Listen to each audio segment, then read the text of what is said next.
This is the 2015 Porsche Boxster, but not just any Porsche Boxster. This is my 2015 Porsche Boxster. This is the S variant. It has 315 horsepower. I came from a 2000 Porsche Boxster S with 253 horsepower. And honestly, I didn't think it was going to make that much of a difference. Boy, was I wrong. This car is finished out in agate gray metallic. It has 20-inch rims. They are painted to match, and it has pretty much the base options as far as, like, it doesn't have the Sport Chrono exhaust, it doesn't have the Sport Chrono system, but it does have a Sport exhaust. The top goes up and down in about 7 or 8 seconds. You don't have to release any catches or anything like that. And in my 2 months of ownership, I'm really enjoying it tremendously. So we'll be taking it on a ride, but I want to give you all a tour of the vehicle and to make sure that you see what it's all about. So here we go. So first things first, let's take a look at the key fob. Unlock, lock, front, the frunk in the trunk. It's actually kind of cool because it's shaped in the shape of the car, which is really neat. Here are the beautiful rims. They're 20-inch rims, as I mentioned in the intro. And we'll take a look inside the trunk right now.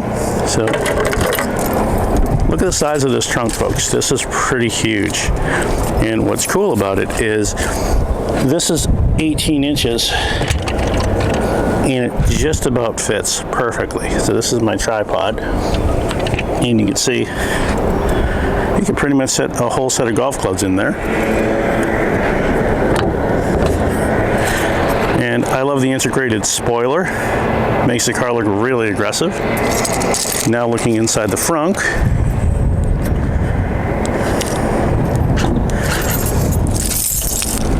Which one-handed is always a chore. I'm getting better at it. And look how deep that is.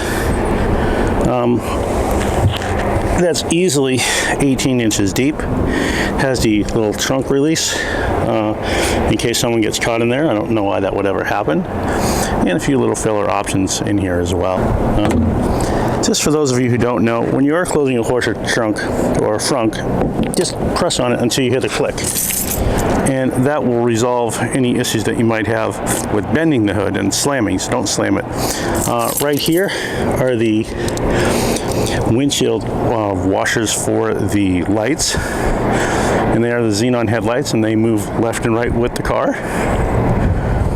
Getting into the Boxster S, I want to show you pretty much everything about this, all the little details. What I like is this little opening right here to do the storage. Get a little bit more storage up here. Not a lot, but it's enough. This has the Bose stereo system with it. You could undo the trunk here and the front here. And these are the 18-way adjustable seats. So you can see the seat moves out. By pressing here, moves out. Pressing there, moves back. Forward, back. Back, forth. And this is your lumbar support. Further on the door, you're going to see the 3 little buttons to set the seat adjustments. This is setting the seat. You can lock the seat in the position that you want it in, or position 1 for one key and 2 for another key. So when my wife drives the car, she can use her own key. Here's the windows, up and down, and of course the mirrors right there.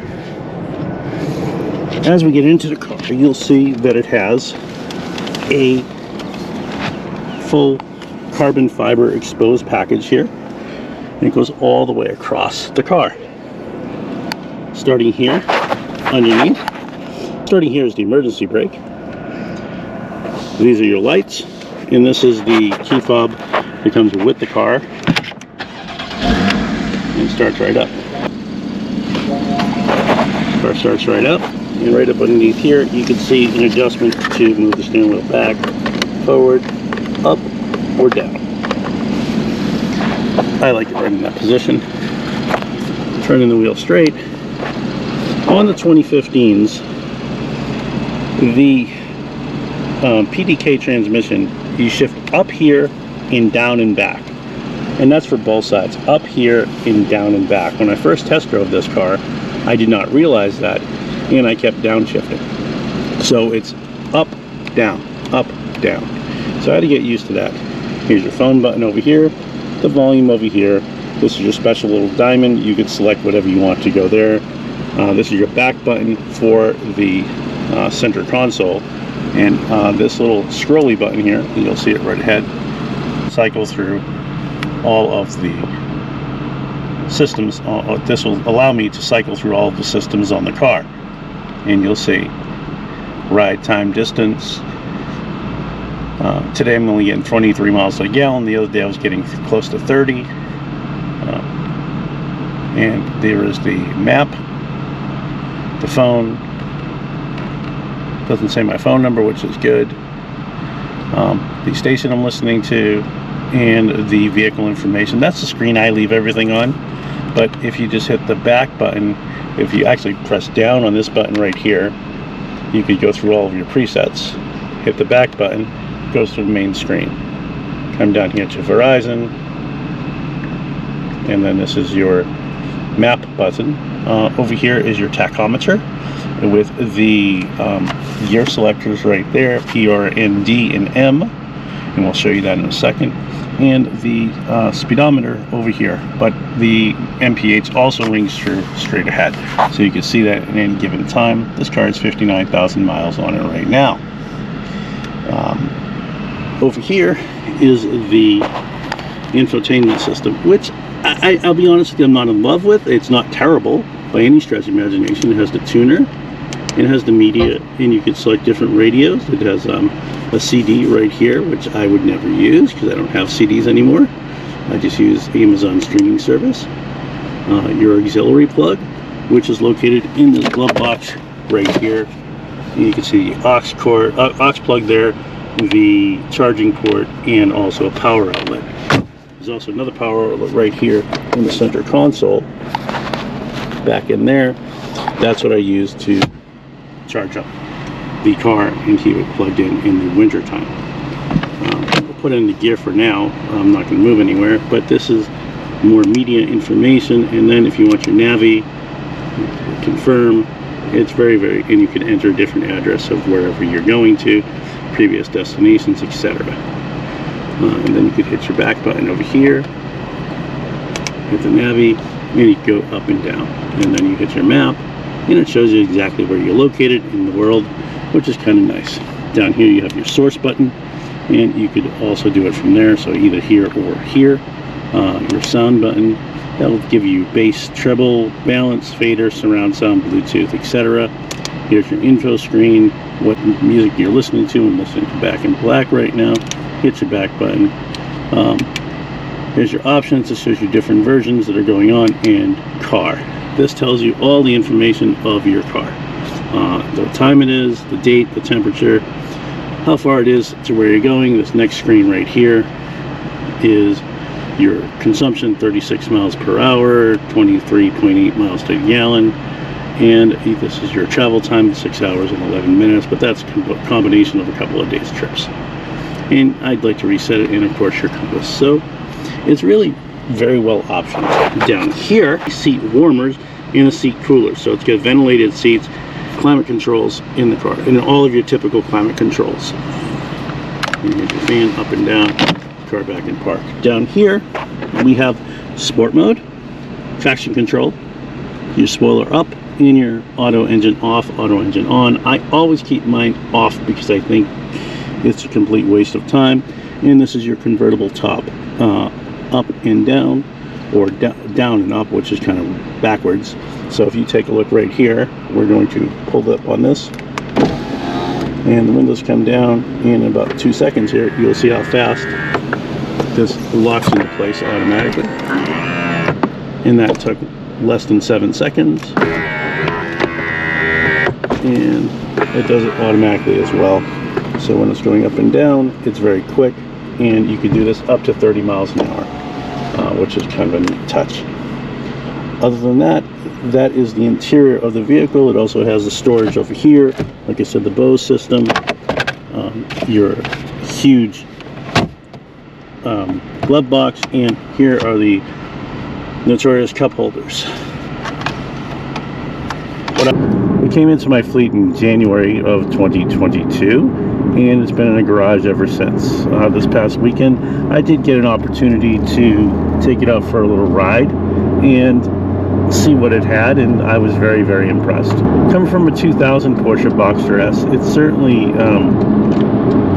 was interesting to say the least, which had 253 horsepower. This particular car has 315. It's a little bit faster, it's a lot smoother. It doesn't have the same steering characteristics as my previous car. The other car was more analog, and it had the shifter, but this is a PDK, as you can see. Being a PDK, it shifts automatically, which is nice, but you can have some fun with it in sport mode as well. So if you hit sport mode, it tells the car that you're ready to have more fun with it, as opposed to leaving it in regular mode when it's drive mode. It's just an automatic transmission, for all intents and purposes, except it is a dual clutch. What I really enjoy about this car is the handling characteristics, and just driving it on a long trip that I just took over this past weekend. It was just a real shakedown trip for me. I wanted to see what it was like before I started to review this car, because honestly, if you're reviewing a car and you don't have the full kind of experience of driving it beforehand, it really does diminish what you're going to say about it. So here's what I can say with some relative confidence. It's fast, and it is absolutely amazing on the corners. And let's kind of get some space in between here and the car in front of me, and you'll see how quick we just get caught right up.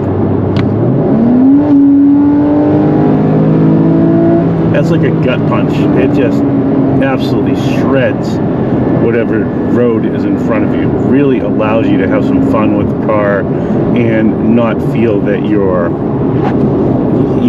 beating on it. I like to get my cars up to temperature before I actually accelerate hard like that. It's important to do that. And when you have a cold car, that means you have a cold car, cold tires, and we've had a video about cold tires before.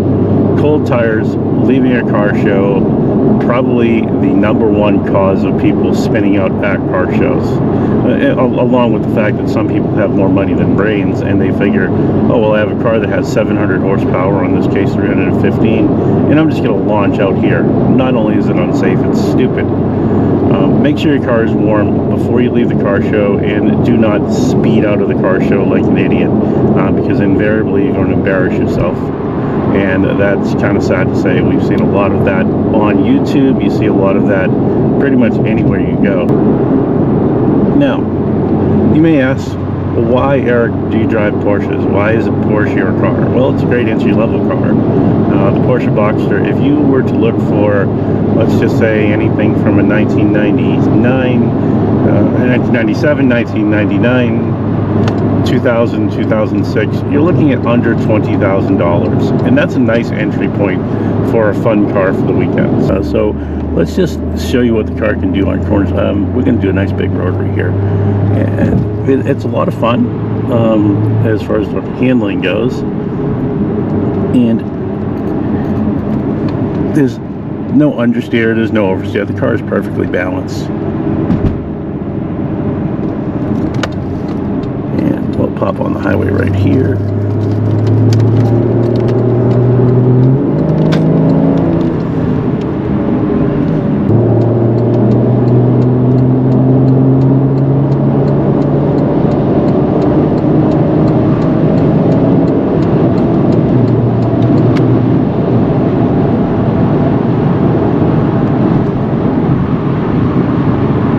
And you can see how bumpy the roads can be.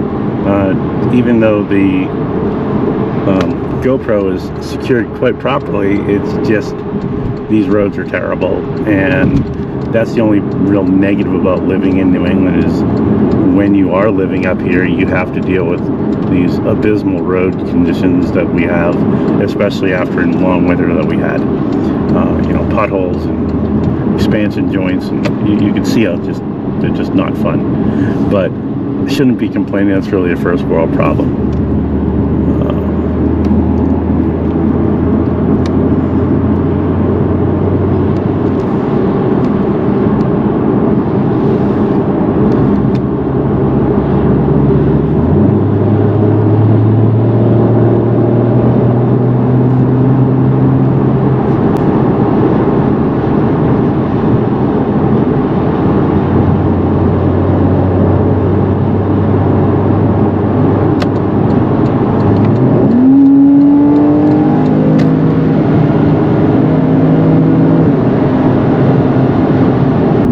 dirty that is. That is just really filthy. I would never let my car get that dirty, but that's their choice, not mine.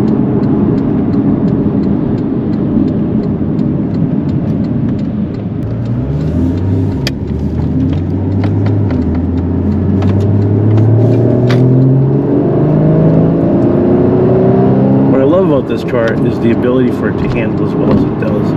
You can see it accelerates like nobody's business, and it corners unbelievably well.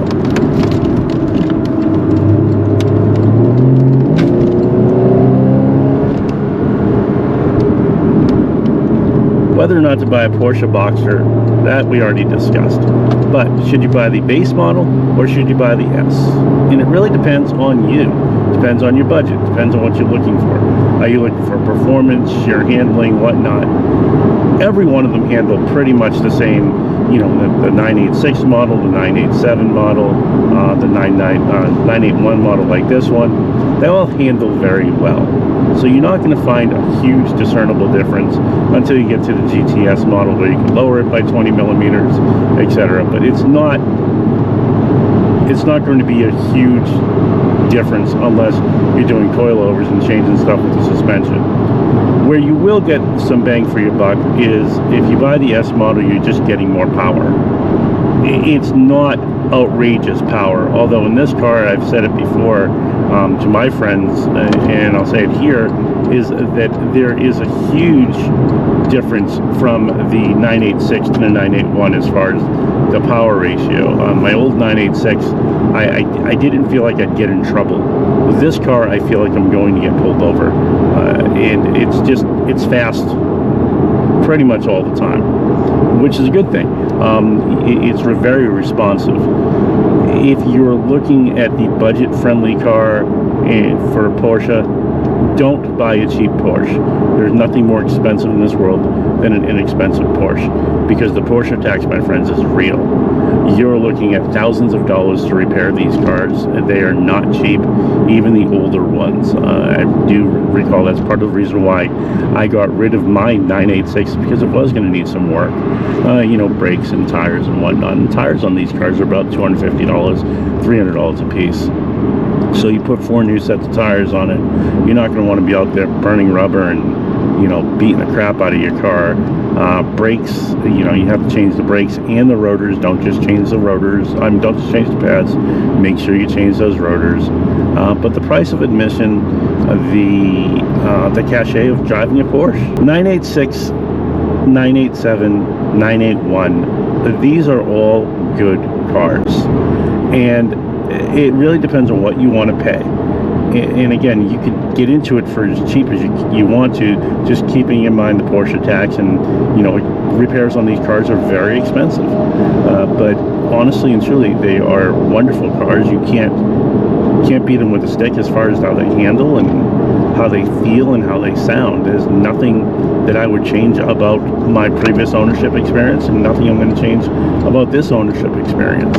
These are fantastic cars, and I highly recommend them. Well, that's it here from the Autohound. If you like this type of content, please make sure you like, comment, and subscribe. And remember, it's about the drive.